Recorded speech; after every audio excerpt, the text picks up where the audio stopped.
ওই জামানাতে আলী রাদিয়াল্লাহু তাআলা আনহুকে একজন প্রশ্ন করলেন, হে আলী, বিশ্বনবী কি আপনাকে গোপনে কিছু জানাইছে? কোন জামানায়? ওই জামানায় হযরত আলী রাদিয়াল্লাহু তাআলা আনহুর চেহারাটা লাল হয়ে গেছে। বলে, না, নবী আমাকে কোনো কিছু গোপনে জানায় দেয় নাই, তবে নবীজি আমাকে 4টি কথা বলেছেন, তখন আমি ছিলাম ঘরের ভিতরে, বাকিরা ছিল ঘরের বাহিরে। এই 4টা কথাও তোমরা শুনে দাও। এক নাম্বার হলো, নবী করিম সাল্লাল্লাহু আলাইহি সাল্লাম বলেন, যারা মা বাবাকে লানত করে তাদেরকে আল্লাহর পক্ষ থেকে লানত। 2 নাম্বার, যারা আল্লাহ ছাড়া অন্যের নামে জবাই করে, বাবার নামে জবাই করে, যারা আল্লাহ ছাড়া অন্যের নামে পশু জবাই করে, তাদের উপর আল্লাহর পক্ষ থেকে লানত। 3 নাম্বার, যারা দুনিয়াতে বেদাতকে প্রশ্রয় দেয়, বেদাতিকে প্রশ্রয় দেয়, এদের উপর আল্লাহর পক্ষ থেকে লানত। 4 নাম্বার হলো, যারা বাড়ি বা জমির সীম এদিক সেদিক করে, এমন লোক মনে হয় নাই, এদের উপরে আল্লাহর পক্ষ থেকে লানত। এরা বলে এরা নাকি বাতিনি নামাজ পড়ে। এই দলে যতগুলো যুক্তি দেয়, এদের একটা যুক্তি হলো, তারা বলে আমাদের কথা না, এদের কথা। এরা বলে আমাদের নবী, বিশ্ব নবী মেরাজের রাতে আল্লাহর কাছ থেকে 90,000 কালাম লাভ করেছিলেন। এর মধ্যে 30,000 হলো জাহিরি আর 60,000 হলো বাতিনি। 30,000 জাহিরি উলামায়ে কেরাম জানে, আর 60,000 কালাম বাতিনি, এগুলো উলামায়ে কেরাম জানে না। এটা শুধু আমাদের নবী বিশ্ব নবী আলীকে গোপনে জানায় দিছে। আর আলী রাদিয়াল্লাহু তাআলা আনহুর সিনায় পরস্পরায় এই দুনিয়ার ফকির দরবেশরা জানে, এইগুলো উলামায়ে কেরাম জানে না। উলামায়ে কেরাম না জানার কারণে ফকির দরবেশরা যখন কোনো কাজ করে, তখন উলামায়ে কেরাম আপত্তি করে বসে। এদের যুক্তি হইল এটা। আচ্ছা, এরা যে বলল আমাদের নবী বিশ্ব নবী মেরাজের রাতে 90,000 কালাম লাভ করেছিলেন, এই কথাটা সত্য না মিথ্যা? এটা একটা ভিত্তিহীন কথা, একটা ভুল কথা। এই কথাটা সঠিক নয়। কেন সঠিক নয়? যদি কেউ এই কথা বিশ্বাস করে আমাদের নবী বিশ্ব নবী মেরাজের রাতে আল্লাহর কাছ থেকে 90,000 কালাম লাভ করেছিলেন, 30,000 জাহিরি আর 60,000 বাতিনি, তাহলে 1 নাম্বার এই কথার দ্বারা আল্লাহকে দোষী সাব্যস্ত করা হয়। 1 নাম্বার কাকে দোষী সাব্যস্ত করা হয়?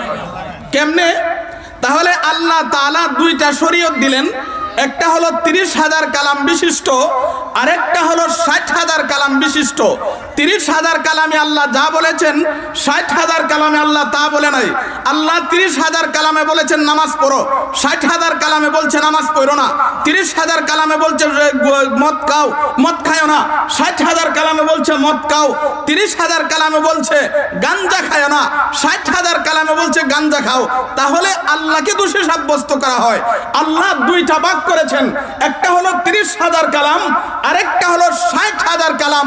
এই 2টা ভাগ করে পৃথিবীতে মানুষের মধ্যে ঝগড়া লাগাইয়া দিছে আল্লাহ।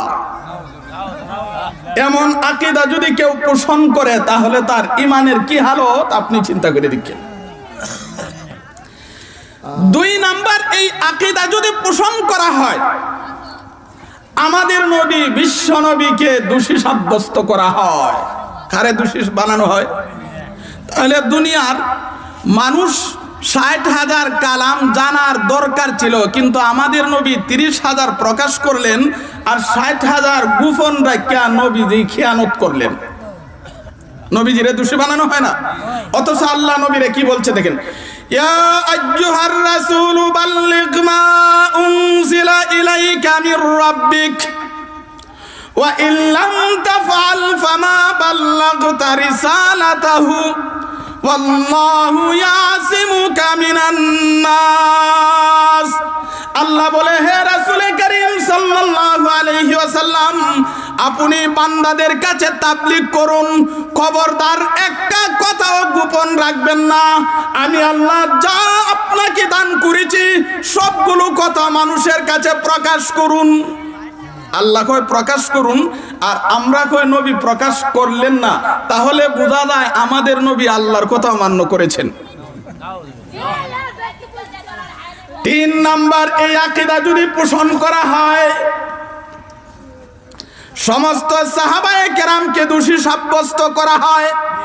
খারে আমাদের নবী বিশ্ব নবী আরাফার ময়দানে লক্ষাধিক সাহাবায়ে কেরামের সামনে বলেছিলেন, ও সাহাবায়ে কেরাম, আল্লাহ আমাকে যা কিছু দিয়েছেন সবগুলি কথা তোমাদের কাছে পৌঁছাইছে কিনা? কে বলেছেন? সমস্ত সাহাবায়ে কেরাম বললেন, হে আল্লাহর রাসূল, আল্লাহ আপনাকে যা কিছু দিয়েছে সবগুলি কথা মানুষের কাছে পৌঁছাইছেন। সমস্ত সাহাবী বলেন পৌঁছাইছেন, আর এই দলে হয় পৌঁছাইছে না। তাহলে কাকে দোষী বানাইলো? সাহাবায়ে কেরামরে দোষী বানাইলো না। সাহাবায়ে কেরাম বলেন পৌঁছাইছে, আর এরা বলে পৌঁছাইছে না। তাহলে দোষী কারে বানাইলো? সাহাবায়ে কেরামকে। 4 নাম্বার, এদের দাবি হলো আলী রাদিয়াল্লাহু তাআলা আনহুকে নবীজি গোপনে জানায়া দিছে, আলীর সিনা থেকে পরস্পরায় এই পর্যন্ত আসছে। আমি কার কাছে হাদিস পড়েছি সেই সনদ আমি বলতে পারবো। আমি হাদিস পড়েছি আজকের যে প্রধান অতিথি পীরে কামেল আল্লামা কামালউদ্দিন কাসেমী দামাত বারাকাতুহুর কাছে, এবং তাফসীরের কিতাব পড়েছি, হাদিসের কিতাব পড়েছি। উনার উস্তাদকে এইভাবে আদম নবী পর্যন্ত যেতে পারবো।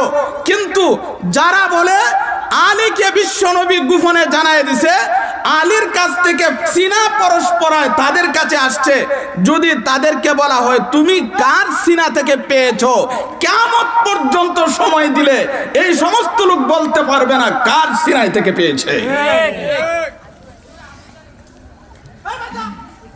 এবার আসুন 5 নাম্বার, ওই জামানাতে আলী রাদিয়াল্লাহু তাআলা আনহুকে একজন প্রশ্ন করলেন, হে আলী, বিশ্বনবী কি আপনাকে গোপনে কিছু জানাইছে? কোন জামানায়? ওই জামানায় হযরত আলী রাদিয়াল্লাহু তাআলা আনহুর চেহারাটা লাল হয়ে গেছে। বলে না, নবী আমাকে কোনো কিছু গোপনে জানায় দেয় নাই। তবে নবীজি আমাকে 4টি কথা বলেছেন, তখন আমি ছিলাম ঘরের ভিতরে, বাকিরা ছিল ঘরের বাহিরে। এই 4টা কথাও তোমরা শুনে দাও। 1 নাম্বার হলো, নবী করিম সাল্লাল্লাহু আলাইহি সাল্লাম বলেন, যারা মা বাবাকে লানত করে তাদেরকে আল্লাহর পক্ষ থেকে লানত। 2 নাম্বার, যারা আল্লাহ ছাড়া অন্যের নামে জবাই করে, বাবার নামে জবাই করে, যারা আল্লাহ ছাড়া অন্যের নামে পশু জবাই করে, তাদের উপর আল্লাহর পক্ষ থেকে লানত। 3 নাম্বার, যারা দুনিয়াতে বেদাতকে প্রশ্রয় দেয়, বেদাতিকে প্রশ্রয় দেয়, এদের উপর আল্লাহর পক্ষ থেকে লানত। 4 নাম্বার হলো, যারা বাড়ি বা জমির সীম এদিক সেদিক করে, এমন লোক মনে হয় নাই, এদের উপরে আল্লাহর পক্ষ থেকে লানত। তাহলে এতটুকু আলোচনার দ্বারা কি বুঝলেন? 30,000 কালাম জাহিরি আর 60,000 বাতিনি, এই কথাটা সত্য না মিথ্যা? এই আকীদা পোষণ করলে 1 নাম্বার আল্লাহর উপরে আল্লাহকে দোষী সাব্যস্ত করা হয়, 2 নাম্বার বিশ্ব নবীকে দোষী সাব্যস্ত করা হয়, 3 নাম্বার সমস্ত সাহাবায়ে কেরামকে দোষী সাব্যস্ত করা হয়, 4 নাম্বার আলীকে দোষী সাব্যস্ত করা হয়। সুতরাং আমাদের নবী বিশ্ব নবী মেরাজের রাতে 90,000 কালাম লাভ করেছিলেন। এর মধ্যে 30,000 হলো জাহিরি আর 60,000 হলো বাতিনি। ঈমান ধ্বংসী আকীদা, এই আকীদা কোন মুসলমান পোষণ করতে পারে না।